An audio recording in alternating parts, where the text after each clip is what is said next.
Hello everyone, welcome back to Airwas kitchen. Mummy ఏం చేస్తున్నావు ఈరోజు? కద్దుకా కీర్ చేస్తున్నా. ఓకే.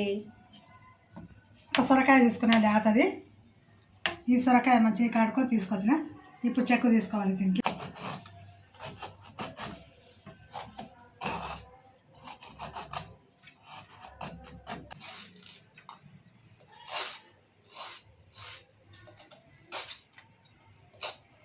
ఇక మంచిగా చెక్కు తీసేసిన. చెక్క అంతా ఇట్లా గీరుకోవాలి. మంచిగా గీరి కడుక్కొని వచ్చిన. ఇప్పుడు కట్ చేసుకుందాము.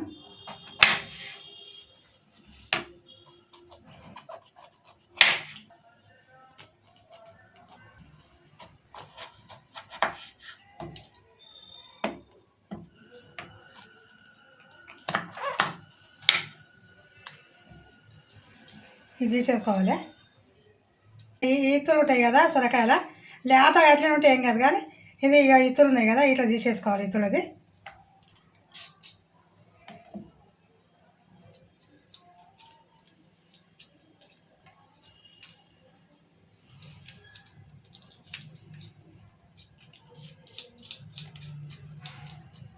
అన్నీ ఇట్లా కోసుకొని ఇక లోపల ఉంటుంది ఇత్తులది, అదంతా తీసేసి ఇప్పుడు గీరుకోవాలి. మళ్ళీ దీన్ని అన్నీ ఇట్లే తీసుకోవాలి.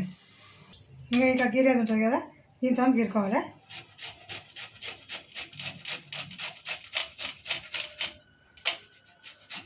ఇట్లా చిన్న చిన్న ముక్కలు కట్ చేసుకుంటే తొందరగా గీరనికి వస్తుంది.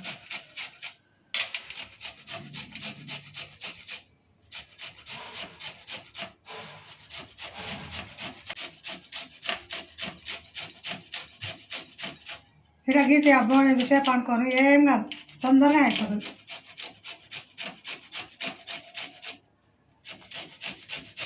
ఆ ఇత్తులు అనేది తీసేసేయాలి. కొంతమంది లేతగా ఉందని అట్లా వేస్తారు, అట్లా వేస్తే మంచిగా ఉంటుంది.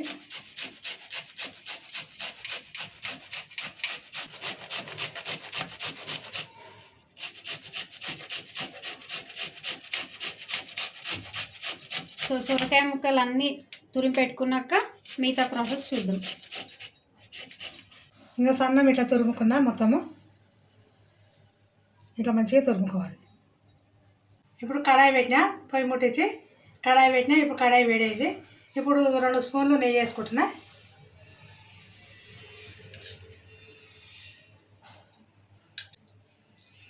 ఇలా బాదం పప్పు వేసుకుందాము.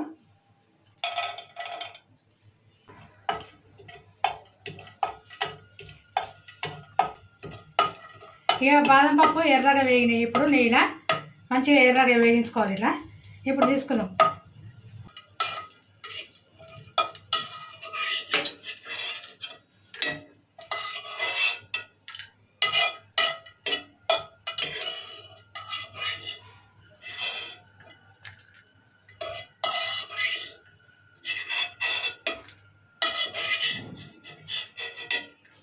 ఇందులోనే ఇంకో చెంచా వేసుకుందాం, నెయ్యి వేసుకుందాము. ఈ సొరకాయ వేసి వేయించుకుందాం ఇలా నెయ్యిలా.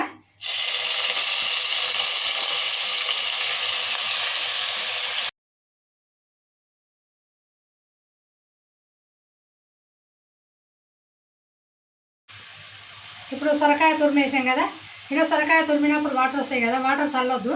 వాటర్తో సహా ఇట్లా నెయ్యిలో వేసి వేసుకోవాలి. లేకుంటే వాటర్ తాగితే ఇలా సొరకాయలు ఉన్న విటమిన్ అంతా వెళ్ళిపోతుంది. ఆ వాటర్ చల్లొద్దు. మనం మంచిగా ఇట్లా వేయించుకుంటే ఆ వాటర్ అనేది ఇంకిపోతుంది. ఇంకిపోతేనే బాగా. ఇది ఎర్రగా వేయించుకుందాము మంచిగా నెయ్యిలా.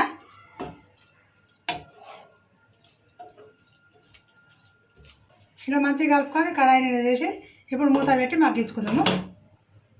ఒక 5 నిమిషాలు మగ్గించుకుందాము. ఇక్కడ సొరకాయ ఉడకాలన్నాం కదా, 5 నిమిషాలు మగ్గాలన్నాం కదా. ఇది మగ్గే లోపల 5 నిమిషాలు మగ్గే లోపల ఇక్కడ పాలు వేడి చేసుకుందాం మనం ఇంకో గిన్నెన.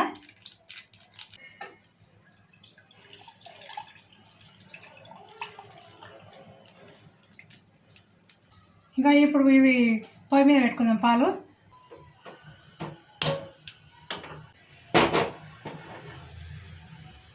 అక్కడ మగ్గే లోపల ఇది మసులుతాయి పాలు. చిన్న పొయ్యి మీద పెట్టుకుందాం, అవి మసలని. పాలు బాగా మరుగుతున్నాయి. ఇప్పుడు స్టవ్ బంద్ చేసుకుందాము.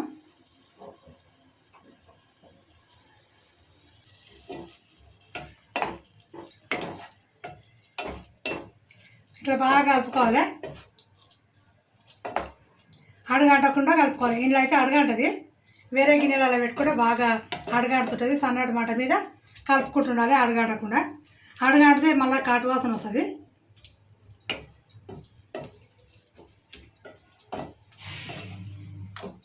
ఒకసారి మంచిగా కలుపుదాము. ఇలా ఇక మొత్తం వాటర్ లేకుండా ఇంకిపోయింది కదా. ఇలా ఇంకిపోయినాకనే మనం ఇప్పుడు చక్కెర వేసుకుందాము.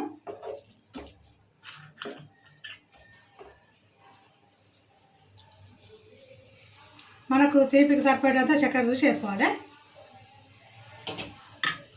ఒకసారి కలుపుకుందాం. చక్కెర వేసినాం కదా, కలుపుకుందాం.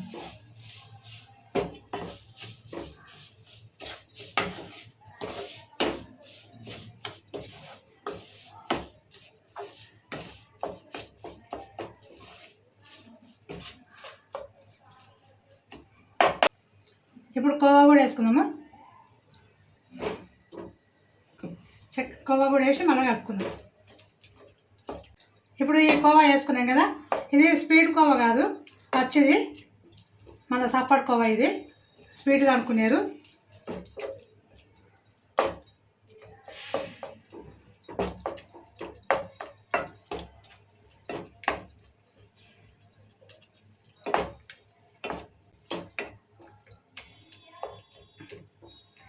ఇలా కోవా కరిగిన దగ్గర ఇలా కలుపుకుందాము మంచిగా. ఎందుకంటే కోవా కొంచెం ఫ్రిడ్జ్లోకి తీస్తాం కదా, గట్టిగా అవుతుంది. ఇప్పుడు మంచిగా కలుపుకుందాం.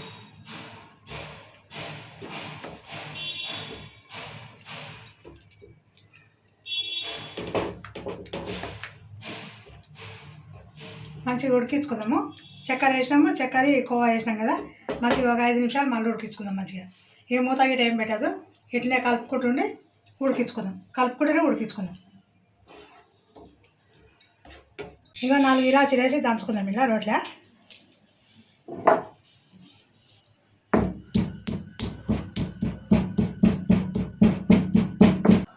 ఇలా కొంచెం ఇలాచీలలో చక్కెర వేసుకొని దంచుకుందాము. ఎందుకంటే అవి అడుకే అయిపోతాయి కదా, అందుకే కొంచెం చక్కెర వేసి దంచుదాం. 4 ఇలాచీలు మళ్ళీ తీయనీకి రాదు, దీనికి ఎరువులకే అతుక్కపోతాయి. అందుకే కొంచెం చక్కెర వేసి దంచుకుందాం.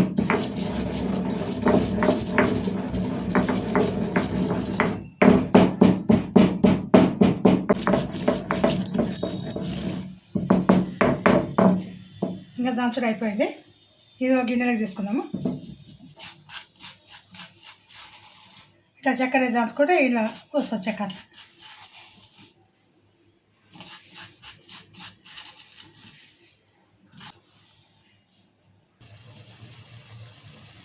ఇప్పుడు చక్కెర కోవా వేసినాం కదా, చక్కెర కోవా వేసినాక ఇక మంచిగా కోవా కరిగిపోయింది, చక్కెర కరిగిపోయింది.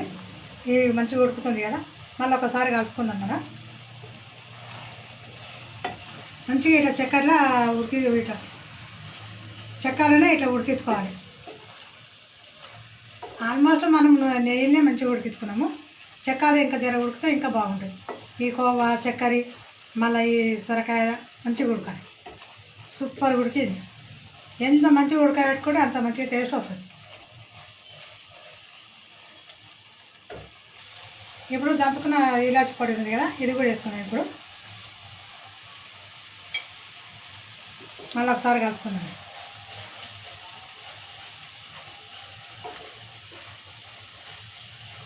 ఇప్పుడు ఇలాచి పొడి వేసినాం కదా, ఇప్పుడు స్టవ్ బంద్ చేసుకుందాము. ఇది ఒక చల్లగా కొంచెం గోరువెచ్చగా ఉన్నప్పుడు పాలు పోసుకోవాలి. ఇప్పుడు వేడి మీద పాలు పోసుకుంటాం కదా, ఇది సొరకాయ వేడి ఉన్నప్పుడు పాలు పోసుకుంటే పాలు ఇరిగిపోతాయి. ఈ సొరకాయ చల్లగా అయినాక పాలు పోసుకోవాలి. ఇప్పుడు స్టవ్ బంద్ చేస్తున్నా. స్టవ్ బంద్ చేసి దించుకుందాము.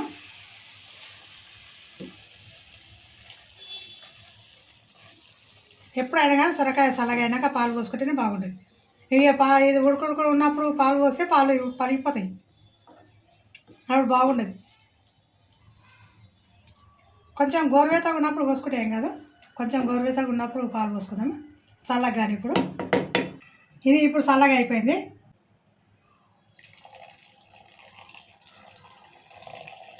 మనకు కావాల్సిననే పోసుకోవాలి. ఒకసారి పాలు పోసినాం కదా, కలుపుకుందాం.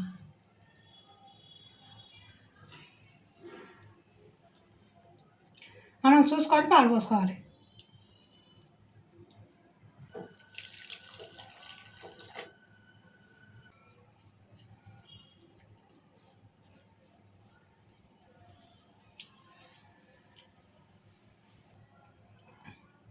కొంతమంది అంటారు పాలు ఇరిగిపోయినాయి మా పాలు ఇరిగిపోయినాయి అంటారు నాకు. కానీ పాలు ఇరిగిపోవు. వేడి వేడిగా ఉన్నప్పుడు పోస్తే పాలు ఖచ్చితంగా ఇరిగిపోతాయి. గొర్రె తగినప్పుడు పోసుకుంటే పాలు అస్సలు ఇరిగిపోవు. ఇక ఇప్పుడు ఎట్లా పోసిన పాలు అట్లే ఉండేది. చేస్తాం, అందరం చేస్తాం, కానీ కొంతమంది తెలిసి పోస్తారు, తెలియక పోస్తారు. కొంతమంది తెలియక పోస్తే అయితే పాలు ఏవైనా కానీ ఖరాబ్ అయిపోతుంది. అప్పుడు ఇంకొకటి కూడా పడతాయి పాలు, పోసుకుందాం. ఇలా చూసుకుంటా పోసుకోవాలి.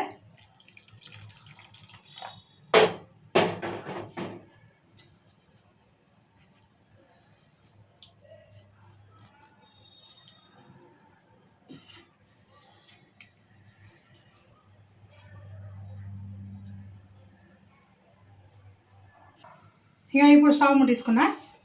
ఇప్పుడు మళ్ళీ పొయ్యి మీద పెడదాము. ఒక 2 నిమిషాలు పెడదాం. ఇలా కలుపుకొని మనం పొయ్యి మీద పెట్టామనుకో అప్పుడు పాలు ఇరిగిపోయి చల్లగైనాక కలుపుకొని పెట్టుకుని ఒక 2-3 నిమిషాలు పెట్టుకుని ఇక బాదం పప్పు వేస్తున్నా. ఇప్పుడు నెయ్యిలో వేసి పెట్టుకున్నా కదా అవి. ఇక ఖర్జూర పండ్లు సన్నం ఇట్లా పొడుగు కట్ చేసుకోవాలి. ఇక ఇవి అంజూర పండు కూడా చిన్న చిన్న ముక్కలు ఇట్లా కట్ చేసేసుకోవాలి. మనం ఏవి వేసుకున్నా పర్వాలేదు. ఇప్పుడు వేస్తున్నాయి ఇవి చిన్న చిన్న కట్ చేసి ఇట్లా వేసుకోవాలి. ఒకసారి కలుపుకుందాం.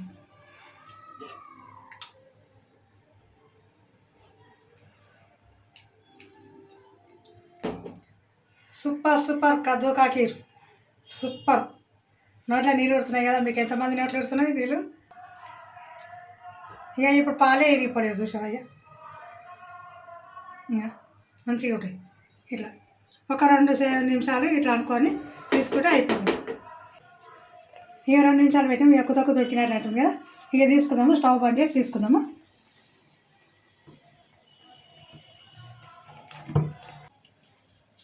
ఇంకా లాస్ట్కు ఇప్పుడు ఇది కూడా వేడి చల్లగా అయినాక లాస్ట్కు ఒక చిటికెడంత ఉప్పు వేసుకోవాలి. ఉప్పు వేసుకుంటేనే టేస్ట్ బాగా వస్తుంది, పడినట్లు. సో అంతే అండి, ఎమ్మిగా కద్దుక కీర అయితే రెడీ అయిపోయింది. మేము ఫుడ్ కలర్ అయితే ఏం వేయలేదు, గ్రీన్ కలర్ వేసుకుంటారు కదా కొంతమంది. ఇక మనం ఇంట్లో చేసుకుంటాం కదా, ఈ కలర్స్ వాడదు. ఆరోగ్యాలు ఖరాబ్ అవుతున్నాయి. అవి కెమికల్ ఉంటుంది. కలర్స్ అవసరం లేదు. మనకి టేస్ట్ ముఖ్యం. చేసుకొని టేస్ట్ తిన్నామా తాగినమా అన్నట్లు ఏదైనా కానీ కలర్స్ వేసుకోవద్దు. నేను చాలా ఎక్కువ మటుకు కలర్స్ వేయనే. బిర్యానీలో కూడా వేస్తాను నేను, ఎండ్లో వేయ కలర్స్. ఇక ఇట్లా చేస్తే నువ్వు పాలు అనేది ఇరిగిపోవు. ఉప్పు వేసా కానీ ఇరిగిపోదు. ఇక ఇప్పుడు ఉప్పు కూడా వేసినా కదా, అస్సలు పాలే ఇరిగిపోలేవు. సో ఈ కద్దుక కీర మనం ఫ్రిడ్జ్లో పెట్టుకొని చల్లగా అయిన తర్వాత ఫ్రిడ్జ్లో పెట్టుకొని తింటే సూపర్ అంటే సూపర్గా ఉంటుంది. సో చూసిరు కదండి. మీకు కనుక ఈ వీడియో నచ్చినట్టయితే లైక్ చేయండి, షేర్ చేయండి. మమ్మీ ఇంకేం చేయాలి? సబ్స్క్రైబ్ చేసుకొని గంట కొట్టండి. బాయ్. బాయ్.